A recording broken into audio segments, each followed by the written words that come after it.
Hello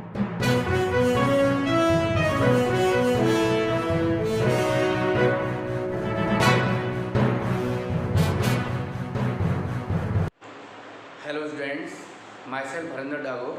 I am taking a class on the podium of Tagore English Academy. Today I am going to teach you another new topic, story writing. You know that in story writing we can see in your exam board or in your syllabus it has 10 marks. So now I am going to explain how we can write a story and we can prepare our topic. So now listen. First of all, I will talk about a question which comes in our mind, and in this question we see that what is a short story. This is the first question. When we read or study this topic, this question comes in our mind. First of all, what is a short story? Right? Answer है a short story is a work. एक short story work है, कार्य है और imaginary tell, इसका काल्पनिक कहानी का, और थॉट्स, और किसका, विचारों का, दैट इज यूजुअली, जो प्राय written in easily explicable grammatical structure, जो आसानी से एक्सप्लिकेबल ग्रामेटिकल एक व्याख्यात्मक व्याकरणीय रचना में लिखा जाता है, with natural flow of speech, इसके साथ स्वाभाविक धारा प्रवाह, ठीक, अपने कथन या अपने वक्तव्य के स्वाभाविक धारा प्रवाह के साथ। तो we can say that story is a written stuff in which we note our imaginations and imaginary stuffs, right. तो जो स्टोरी है इसको टेल भी बोलते हैं, फिक्शन भी बोलते हैं, ठीक, ये सब काल्पनिक होती हैं और अपन पास्ट टाइम के जो अपने इंसिडेंट्स होते हैं, मिस हैपनिंग्स होती हैं, एक्सीडेंट्स होते हैं, उनको भी इसमें नोट किया जाता है, और अपने लीजेंड जो हैं, अपनी पुरानी स्टोरी, उनको भी नोट किया जाता है। इमेजिनरी इंसिडेंट जो हम सोचते हैं वो भी नोट किया जाता है, ठीक है, जो किसी टीचिंग, किसी मोरल के लिए, किसी लेसन के लिए, और हम सारी चीज़ों को नोट करते हैं। हम हिस्ट्री के इंसिडेंट्स को भी पास्ट टेंस में नोट करते हैं। तो आप हम बात करेंगे एक इमेजिनरी जो स्टोरी होती है उसके अंदर क्या होता है। फर्स्ट ऑफ ऑल हमारे व्यू पॉइंट कैसे होने चाहिए। देखिए अपने व्यू पॉइंट में क्या है, देखो फर्स्ट पॉइंट है अपना, ए short story should be brief, simple and direct. इसका क्या मतलब है, एक शॉर्ट स्टोरी किसमें लिखी होनी चाहिए, ब्रीफ, ब्रीफ मीन्स संक्षिप्त, ठीक, सिंपल राइटिंग होनी चाहिए, एंड डायरेक्ट, और डायरेक्ट होनी चाहिए, ठीक। तो इसीलिए हम देखते हैं कैसे होनी चाहिए, सिंपल, ठीक, ब्रीफ एंड डायरेक्ट। डायरेक्ट का मीन्स होता है कि हम स्टोरी में इधर उधर की बातें ना करें, जिस एंगल पे स्टोरी चल रही है हम उसी एंगल पर बात करें, तो डायरेक्ट होती है स्टोरी, ठीक है। तो ये रहा। अब सेकेंड रूल, सेकेंड पॉइंट क्या है अपना, सेकेंड पॉइंट में देखो, character should B fewer than more. Characters जिसमें जो पार्ट प्ले करते हैं स्टोरी के अंदर, जो रोल प्ले कर रहे हैं वो कैरेक्टर्स होते हैं। वो कैरेक्टर्स कैसे होने चाहिए, वो कम ही होने चाहिए, ज़्यादा कैरेक्टर्स नहीं होने चाहिए, ज़्यादा से ज़्यादा 2 या 3 होने चाहिए। और उन कैरेक्टर्स की जब अपन बात करते हैं तो वो कैरेक्टर्स हमारे कम होने चाहिए, ठीक, जो रोल प्ले कर रहे हैं वो कम संख्या में होने चाहिए, क्योंकि हम उनको आसानी से एक्सप्लेन कर सकते हैं और एक दूसरे से कनेक्शन सही हम शो कर सकते हैं। अपना जो उनका बातचीत का रिलेशन है, या अपन जो कनेक्शन उनके वर्क कनेक्शन है, सारे कनेक्शन और रिलेशंस हम इजीली एक्सप्रेस कर सकते हैं। इसीलिए कम से कम कैरेक्टर चाहिए। कैरेक्टर शुड बी एम्फेटिक, और वो कैरेक्टर जो भी हों वो एम्फेटिक होने चाहिए, इन्फ्लुएंस्ड, इट मीन्स प्रभावशाली होने चाहिए, उनका कोई प्रभाव होना चाहिए स्टोरी के अंदर, वो मेन हीरो के रूप में आने चाहिए, और who emphasize the story or their role, जो क्या करते हैं अपने जो स्टोरी को एम्फेसाइज करते हैं, प्रभावशाली बनाते हैं, ऐसे कैरेक्टर चाहिए। और जो अपने रोल, अपनी भूमिका को एक्सप्रेस कर पाते हैं, एम्फेसाइज बनाते हैं, क्या रोल प्ले कर रहे हैं उसको एक प्रभावशाली बनाते हैं, ऐसे कैरेक्टर्स चाहिए स्टोरी के अंदर। Plot should be interesting. अब प्लॉट क्या होता है? प्लॉट वो कथानक होता है जो कहानी के अंदर होता है कि कहानी किस चीज़ पे लिखी गई है, उसमें क्या क्या बोला गया है, किसने क्या कहा, घटनाएं क्या क्या हुई, वो पूरा मिलके क्या होता है? कथानक होता है।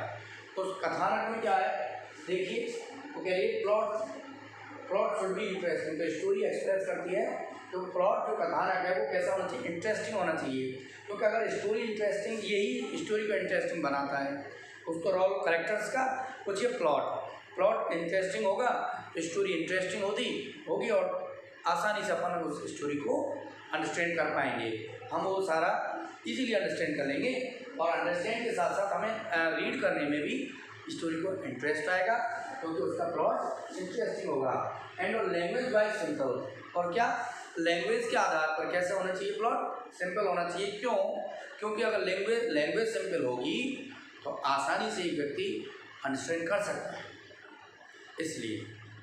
यस, थर्ड पॉइंट पर आ जाइए, सॉरी फोर्थ पॉइंट पर। Point of view should be clear and impressive. अब स्टोरी के अंदर जो पॉइंट ऑफ व्यू है, आप क्या पॉइंट ऑफ व्यू रखना चाहते हैं, क्या दृष्टिकोण है आपका स्टोरी के अंदर, क्या आपकी एक्सप्रेशन है, वो क्लियर होना चाहिए। या नहीं आपका पॉइंट ऑफ व्यू क्लियर नहीं हो रहा, आप स्टोरी में क्या लेसन देना चाहते हैं वही क्लियर नहीं हो रहा, आप इंटरेस्टिंग बनाने के चक्कर में अपने, ठीक है, जो स्टोरी जिस वे पर जा रही है उससे भटक गए। तो पॉइंट ऑफ व्यू, अपनी थिंकिंग क्लियर रखनी है कि हमें कौन सी टीचिंग इसके थ्रू एक्सप्रेस करनी है, कौन सा लेसन हमें मोरल देना है, ठीक। अच्छा, climax should be inspirational and a lesson should be in it. तो क्लाइमेक्स क्या होता है? क्लाइमेक्स होता है स्टोरी का कंक्लूजन में देखो अपना जो थीम आता है, थीम भी क्या होता है? थीम में ऊपर से और नीचे तक पूरा डिस्क्रिप्शन आ जाता है, पूरा नहीं आएगा लेकिन मेन पॉइंट्स आ जाएंगे थीम में, जो मेन बातें होंगी। बाकी जो स्टोरी की जो लैंग्वेज बढ़ाने वाली बात होती है वो कोई थीम नहीं आएगी। लेकिन क्या होता है क्लाइमैक्स में? क्या होता है क्लाइमैक्स नीचे का पार्ट होता है, लास्ट वाला, जब कंक्लूजन आप नोट करते हैं वो क्लाइमैक्स होता है स्टोरी का एंड। वो कैसा होना चाहिए? वो इंस्पायरेशन होना चाहिए, तभी मोरल निकल पाएगा, तभी आपका स्टोरी का जो टीचिंग है, लेसन है, मोरल है, वो सब एक्सप्रेस हो पाएगा। और and lesson should be in it, और उस क्लाइमैक्स में एक लेसन होना चाहिए। हम कई बार क्या करते हैं, स्टोरी के नीचे मोरल नोट करते हैं अलग से, आप या तो अलग से करें या क्लाइमैक्स में नीचे एंड में स्टोरी को नोट कर दें, स्टोरी के मोरल को नोट कर दें क्लाइमैक्स के अंदर। इस तरह से आप मेंटेन कर सकते हैं। फिर हम अगले 6 पॉइंट पर आते हैं, 6 पॉइंट की बात करेंगे। अब 6 पॉइंट की बात करता हूँ। Theme should be a description of the subject. Theme should be description of the subject तो क्या होना चाहिए इसमें? थीम होनी चाहिए। उसकी थीम क्या होता है? थीम होता है किसी भी शॉर्ट ब्रीफली किसी भी लेसन को नोट करना, या थीम होता है किसी भी एक ब्रॉड या बिग टॉपिक को स्मॉल करके एक अंडरस्टैंडेबल बनाना, ठीक। इसमें मेन चीज़ों को, बातों को अपन नोट कर सकते हैं। तो theme should be a description of the subject. तो जो स्टोरी का सब्जेक्ट है उसका कंप्लीट एक डिस्क्रिप्शन होना चाहिए थीम, ठीक। It should be friendly to the reader. और ये थीम कैसी होनी चाहिए? थीम वही फ्रेंडली होनी चाहिए रीडर के लिए, रीडर उससे उबे नहीं कि पढ़ के उसको ऑड फील ना हो, पढ़ के उसको इंटरेस्ट आए, ठीक। Resolution should be clear and enlighten the theme of the story. और रिजोल्यूशन, और उसमें जो डिसाइड आपने किया है स्टोरी में, जो कुछ भी आपका कुछ भी डालने का डिसाइड किया है वो क्लियर होना चाहिए। और कैसा होना चाहिए? आगे तक enlighten the theme of the story, जो किस पर प्रकाश डाले, वो स्टोरी की थीम पर प्रकाश डाले, ऐसा उसमें रिजोल्यूशन होना चाहिए।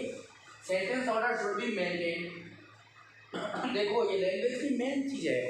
क्या होता है कि हम पैराग्राफ के अंदर क्या करते हैं कि कोई भी टॉपिक अपन नोट कर रहे होते हैं तो कुछ क्या करते हैं, कुछ सेंटेंसेस को हम ऊपर लिख देते हैं, कुछ को नीचे लिख देते हैं, कुछ को बीच में लिख देते हैं, राइट। तो 3 पार्ट्स अपन लेटर राइटिंग में, जैसे मैंने बताया था 3 पैराग्राफ में हो रहा था, ऐसे ही हम कोई भी लॉन्ग कंपोजिशन करते हैं और चाहे हम क्वेश्चन आंसर नोट कर रहे हैं आंसर में भी 3 पैराग्राफ ही लगभग नोट होते हैं, बिकॉज हम फर्स्ट जो पैराग्राफ होता है उसमें हम उस टॉपिक का इंट्रोडक्शन देते हैं, सेकंड पैराग्राफ में उसका डिस्क्रिप्शन देते हैं, एंड थर्ड पैराग्राफ में कंक्लूजन देते हैं। तो वही अपन ये कह रहे हैं कि sentence order should be maintain. जब हम उन पैराग्राफ्स को नोट करते हैं तो हमारे वहाँ सेंटेंस ऑर्डर मेंटेन होता है। वाई? बिकॉज सेंटेंस ही लैंग्वेज की फ्लो को मेंटेन करते हैं। आपने एक सेंटेंस के साथ दूसरा सेंटेंस कनेक्ट करना है तो लैंग्वेज की फ्लो ऐसी होनी चाहिए उसमें कि वो लगे रीडर को कि yes that is right, this should be here, right. इस तरह से लैंग्वेज होनी चाहिए। Mostly past tense is use. अब क्या होता है देखो, mostly past tense is use, past tense का यूज किया जाता है बिकॉज ये इमेजिनरी है और इमेजिन हम फ्यूचर में भी कर सकते हैं कि आगे हमें क्या करना है, लेकिन स्टोरीज की जो इमेजिनरी होती है वो पास्ट टेंस में होती है। तो पास्ट की वर्ब और वो मैं अभी बताऊंगा आपको इन पॉइंट्स को क्लियर करने के बाद। तो स्टोरीज जो होती है मोस्टली पास्ट टेंस में होती हैं और आपके इंसिडेंट भी पास्ट टेंस में होते हैं, मिस हैपनिंग भी पास्ट टेंस में होती हैं, इस सारे पास्ट टेंस में। हिस्टोरिकल इवेंट्स भी पास्ट टेंस में होते हैं, कुछ इवेंट का डिस्क्रिप्शन होता है, फंक्शन का डिस्क्रिप्शन होता है, वो सब पास्ट टेंस में होता है। ये पास्ट टेंस में होता है। जो ऑलरेडी वर्क हो चुका है वो पहले हो गया पास्ट में, तो पास्ट टेंस में ही होगा, ठीक। Time and place location should be mentioned. उसमें टाइम प्लेस और लोकेशन इन चीज़ों को मेंशन करना चाहिए, जैसे अपन करते हैं ना, once upon a time, this is time, एक बार, ठीक। देयर वाज अ मैन, एक आदमी था, नेम्ड मोहन, लिव्ड इन और एट, जो भी है वहाँ रहता था, लिव्ड इन ए प्लेस, हो गया। पर्सन भी, उसका टाइम भी, एंड प्लेस या लोकेशन भी, प्लेस रहता है सिटी में रहता है, कहाँ स्टोरी को कनेक्ट कर रहा है, ठीक, कहाँ का प्लॉट चलेगा स्टोरी में, वो टाइम और प्लेस लोकेशन वो सब क्लियर होना चाहिए, ठीक, और मेंशन होना चाहिए उसमें। The sequence of event should be noted. ये सबसे बड़ी चीज़ है। जब अपन स्टोरी नोट कर रहे होते हैं तो हमें क्या रखना है, जो इवेंट हुए हैं स्टोरी के अंदर, जो वर्क और एक्शन हो रहे हैं, ठीक है स्टूडेंट्स, वो वर्क और एक्शन क्या है, एक सीक्वेंस होना चाहिए उनका। जैसे आप स्कूल आ रहे हो, मॉर्निंग से ही आप स्टार्ट कर लीजिए। आप मॉर्निंग में आप खड़े होते हो, उसके बाद आप फ्रेश होते हो, फ्रेश होने के बाद आप अपने बाथिंग लेकर और आराम से फिर आप ब्रेकफास्ट लेकर और स्कूल के लिए प्रिपेयर होकर बैग रेडी करके फिर आप बस तक आते हो और स्कूल बस से आप स्कूल आते हो। फिर आपके फर्स्ट में क्या होता है, सेकंड क्या होता है, थर्ड क्या होता है, ये एक सीक्वेंस होता है पूरे इंसिडेंट का। तो वो आपको क्या करना है, स्टोरी के अंदर भी वही सीक्वेंस मेंटेन करना है, अदरवाइज क्या होगा, उस जो प्लॉट है वो गड़बड़ हो जाएगा। उसमें जो सीक्वेंस में जो इवेंट जो भी कहाँ फर्स्ट में आना चाहिए था वो आप लास्ट में ले गए। अब ऐसा तो कर नहीं सकते कि फर्स्ट में हम स्कूल की छुट्टी का टाइम नोट कर दें और लास्ट में हम छुट्टी के स्कूल पहुंचने का टाइम नोट करें, ऐसा तो हो नहीं सकता। तो जिस तरह से हम जो वर्क एक्शन में चलते हैं, सीक्वेंस में चलते हैं, वही सीक्वेंस हमें मेंटेन रखना चाहिए। ये सबसे बड़ी चीज़ है।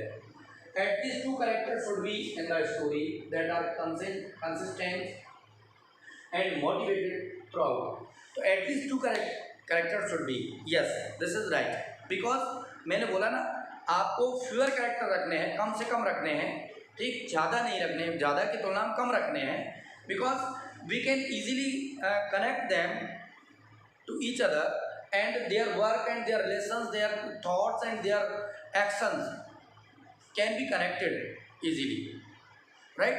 तो इनको हम कनेक्ट कर सकते हैं आसानी से। और अगर हम ज़्यादा कैरेक्टर्स को नोट करते हैं तो फिर हम एक दूसरे से उनका तालमेल नहीं बना पाते स्टोरी के अंदर, ठीक। हम उन्हीं के इर्द गिर्द स्टोरी को रखें जिससे हम ज़्यादा लैंग्वेज में फंसे नहीं। हम क्या करते हैं, ज़्यादा उसको लैंग्वेज बढ़ाने के लिए हम और कुछ और बीच में से टूट देते हैं, कभी ना टूटें। जो कैरेक्टर्स होते हैं वो कहीं ना कहीं क्लियर इंसिडेंट के अकॉर्डिंग होते चले जाते हैं। उन कैरेक्टर्स को क्लियर करते चलिए कि once upon a time there was a farmer, he had 4 sons. तो फार्मर तो हो गया, उसके 4 सन्स भी उसी में हो गए, बस इनके इर्द गिर्द स्टोरी चलेगी। इसी तरह से रखना चाहिए कि once upon a time there was a lion, ठीक, and once upon a time there was a fox. तो अपन ऐसे एक कैरेक्टर नोट करेंगे, तो उससे अगर आगे चल के हमें कैरेक्टर चाहिए तो वो उसके साथ ही नोट कर देंगे, और ज़्यादा कैरेक्टर्स हमें नहीं लेने हैं। मोस्टली इन चीज़ों का ध्यान रखना है। और आगे आ जाइए, कि द और करेक्टर्स, हाँ करेक्टर्स की बात और मोटिवेटेड थ्रू आउट, इसका मतलब है जो करेक्टर्स हैं जो स्टोरी के अंदर, जो स्टोरी एक लेसन छोड़ेगी, एक आपको टीचिंग देगी, आपको एक मोरल देगी, कुछ सीख देगी, इसीलिए वो जो करेक्टर्स हैं वो कैसे होने चाहिए, मोटिवेटेड होने चाहिए, क्योंकि वो करेक्टर्स ही तो प्लॉट को एक्शन में लाएंगे, वही तो सीन क्रिएट करेंगे करेक्टर्स। जब वो इस तरह सीन क्रिएट होना चाहिए कि जिससे वो उनसे कोई लेसन निकल रहा हो, उनके बिहेवियर से, उनके एटीट्यूड से, उनके वर्किंग स्टाइल से कुछ ना कुछ हमें मोरल मिले स्टोरी में। The central idea of the thought, central idea और द थॉट, सेंट्रल आइडिया या थॉट्स विचार ऑफ द राइटर, जो राइटर है स्टोरी को जो राइट कर रहा है, ठीक, उसे अपन राइटर बोल सकते हैं, ऑथर बोल सकते हैं। राइटर शुड बी क्लियर, वो उसके विचार क्लियर स्पष्ट होना चाहिए, एंड और मेंटेन, और राइटर का वही थॉट स्टोरी के अंदर मेंटेन होना चाहिए कि जो वो उन्हें देना चाहता है, ठीक। इर्द गिर्द की कोई फालतू बात स्टोरी के अंदर नहीं होनी चाहिए। अब हम थोड़ा सा देख लें कि हमारे पास्ट टेंस की बात चल रही थी, मैं अभी आपको बताता हूँ कि पास्ट टेंस में क्या क्या है, और पास्ट टेंस में हम कौन सी वर्ब का यूज करते हैं, तो अपन पास्ट टेंस पर डिस्कस करेंगे इस स्टोरी के अंदर, क्योंकि ज़्यादातर स्टोरी इमेजनरी होती हैं, और इमेजनरी जो स्टोरीज होती हैं, चाहे आप इवेंट जो आप मिस हैपनिंग हो चुकी है उसको ले लो, किसी इवेंट को ले लो, किसी फंक्शन को ले लो, या आप इमेजनरी स्टोरी को ले लो, अब फिक्शन कोई हो, या अपन कह सकते हैं कोई ऐसा हिस्टोरिकल इवेंट है, ठीक, हिस्टोरिकल कोई ऐसा घटना है, सब कहाँ पास्ट में हो चुकी होती है, तो मोस्टली क्या किस टेंस का यूज होता है, पास्ट का यूज होता है। अब देखिए अपन बात करते हैं पास्ट टेंस की, आपको ये स्टोरी के अंदर समझाना है मुझे, ठीक। Past tense, yes, past tense के अंदर मोस्ट क्या होता है, टेंस की डेफिनेशन आपको ऑलरेडी ग्रामर में है, क्या है, tense, tense is the form of a verb, tense is the form of a verb which shows not only the time of an action but the state of an action, it means tense is the verb, verb is the tense। तो हमें tense जब अपन tally कर रहे हैं तो इसकी verb tally करनी है, तो पास्ट टेंस में हमारे पास 4 टाइप की वर्ब होती हैं, जैसे पास्ट इंडेफिनिट की बात करो, जिसमें अपन डेफिनिट सेंटेंस आते हैं पास्ट टाइम वाले, पास्ट इंडेफिनिट में आपका एम बी सेकेंड या negative interrogative did plus M B first, right. Past continuous में आ जाओ, पास्ट कॉन्टिन्यूस में was verb plus MBING, right? Past perfect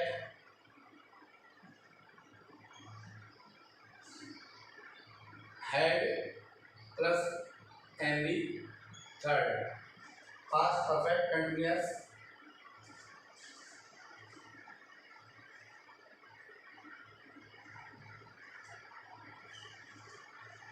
had been plus MBING, right? Had been plus MBING, yes। अब अपन देखें कि mostly कौन सा टेंस यूज होता है, मोस्टली हमारा टेंस यूज होता है ये, इसमें आप देखिए आप वाज और वर का यूज ज़्यादा करते हैं, जैसे आपको एग्जाम्पल है once there was a king, right. अब ये वाज आ गया, ये क्या है, ये बी की सेकेंड फॉर्म है, बी का सेकेंड फॉर्म वाज और वर होते हैं, वाज और वर, और वाज और वर होते हैं, तो यहाँ वाज का यूज किया गया बिकॉज यहाँ वंस आया है, वंस से हो रहा है पास्ट इंडेफिनिट, ठीक। तो इस तरह से आप ये मत सोचिएगा, अगर इसके साथ आईएनजी आ गई प्लस कोई एमबीआईएनजी आ गई तो हम क्या कर रहे हैं, इसको ये हो जाएगा पास्ट कंटिन्यूअस, राइट। अब अपन कहें का चोर दौड़ रहा था, तो the thief was running, story में आ सकता है, ठीक। अगर मैं तेज दौड़ रहा था, फास्ट, ठीक, कहाँ दौड़ रहा था तेज, इन द फॉरेस्ट, फॉरेस्ट, किसके साथ दौड़ रहा था, विद द स्टोलन मनी, चुराए हुए धन के साथ, ठीक। और ऐसे क्यों दौड़ रहा था,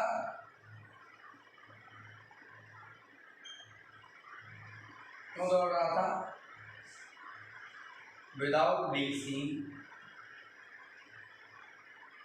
ये देखो बिना देखे, मतलब किसी ने नहीं देखा उसको, और तो चोर दौड़ता ही जा रहा था चुराए हुए धन के साथ। तो एक ही सेंटेंस आपने देखा कितना बड़ा हो गया है ना। हम पहले क्या करें, जब भी सेंटेंस मेंटेन कर रहे हैं स्टोरी के अंदर कहीं भी, पहले सब्जेक्ट लें, सब्जेक्ट बाद आप वर्ब नोट करें, वर्ब के बाद अगर कोई एडवर्ब आ रही है, एडवर्ब नहीं आ रही है तो कोई भी प्लेस आ रहा है, कुछ भी आ रहा है, प्रीपोजिशन के साथ उन चीज़ों को जोड़ते जाएं, आगे आगे उन चीज़ों को करते जाएं, आपका सेंटेंस कंप्लीट हो जाता है।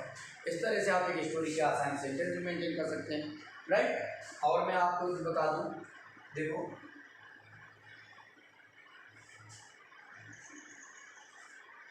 द वुड कटर, लकड़हारा, ठीक, पेड़ की टहनी पर बैठा था, right. The wood cutter was sitting on the branch of a tree,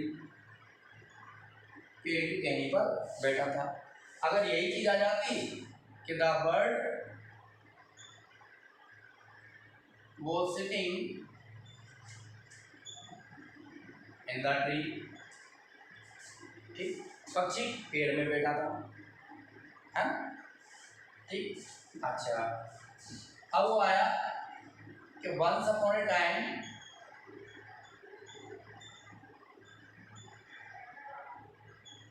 there was a farmer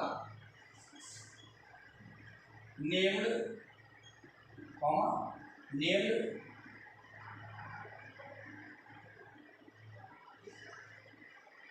Ramkishan,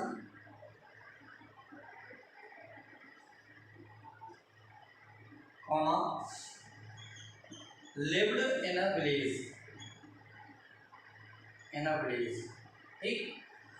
एक बार एक किसान था, फार्मर, एक किसान था, named Ramkishan, lived in a village. इस तरह स्टोरी होती चली गई। अब वो क्या है, his village was near a river, ठीक, उसका गांव एक नदी के पास था। इस तरह से आप एक सीक्वेंस अपने जोड़ते चले जाएं और स्टोरी के सेंटेंसेस आसानी से बनाते चले जाएं। अब उसका क्या वर्क था, वहाँ कब गया, कैसे किया, क्या घटनाएं हुई, वो अपने माइंड में, जैसे मैंने थॉट्स बताए हैं, उसमें आपको किन किन चीज़ों का ध्यान रखना है मैं एक बार रिपीट कर देता हूँ। सबसे मेन चीज़ है कम करेक्टर लेना है। कम करेक्टर के बाद आपको प्लॉट एक इंटरेस्टिंग होना चाहिए, ठीक, थीम ऐसी होनी चाहिए जो फ्रेंडली होनी चाहिए, हर कोई पढ़ना चाहिए, ठीक।